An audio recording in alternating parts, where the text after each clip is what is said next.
Phase 4 of the Marvel Cinematic Universe was meant to kick off with Black Widow, but as anyone who had seen my review of that film would remember, I hadn't been too pleased with how it turned out. My main gripe stemmed from the fact that it didn't really move the MCU forward in any meaningful way, nor did it manage to do more than attempt to fill the gap between Captain America Civil War and Avengers Infinity War. So we basically had to rely on Disney Plus shows like Loki and WandaVision to set the stage for the current phase of the MCU, which they have to varying degrees. Loki in particular looks like it might have long-reaching ramifications for films like Spider-Man No Way Home, as well as Doctor Strange and the Multiverse of Madness. But out of everything we've gotten in Phase 4 thus far, Shang-Chi and the Legend of the Ten Rings feels like its first true springboard for what's to come. Hi guys, Michael Abayemi here, and today I'm reviewing Shang-Chi and the Legend of the Ten Rings.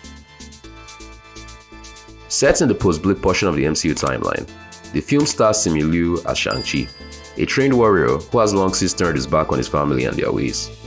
He now spends his days working in LA as a valet with his best friend, Katie. But after his father and leader of the Ten Rings criminal organization sends a number of his foot soldiers to hunt him down, he finds himself drawn back into the life he thought he had already left behind. As far as MCU origin stories go, Shang-Chi and the Legend of the Ten Rings is one of the best ones yet. It was certainly leagues above Black Widow, which didn't even feel like an origin story in the strictest of terms.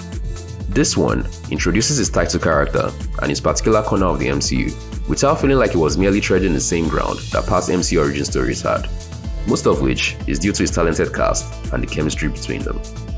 Simu Liu shines as Shang-Chi, delivering a performance that was strong enough to carry the movie, but he was of course helped by Awkwafina, who provided much of the comic relief.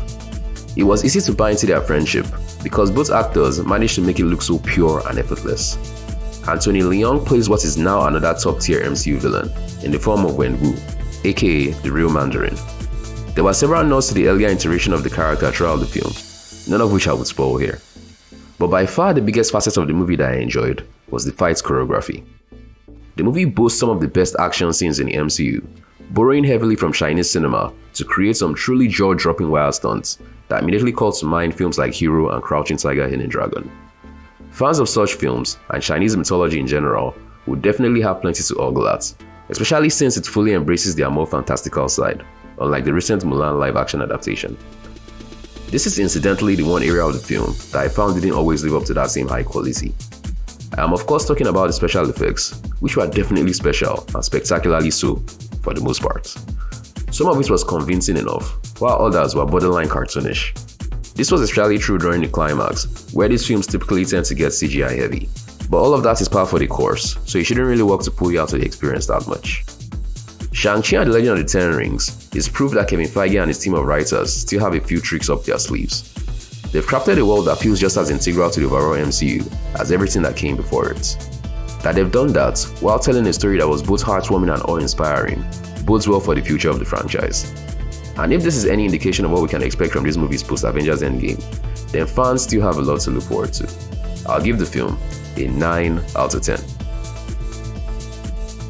Will you be checking out Shang-Chi this weekend? Let me know in the comment section down below. Don't forget to like this video if you enjoyed watching this review, and to subscribe to the channel with notifications turned on if you'd like to see more reviews like this in the future. And until the next one, this is Michael signing off.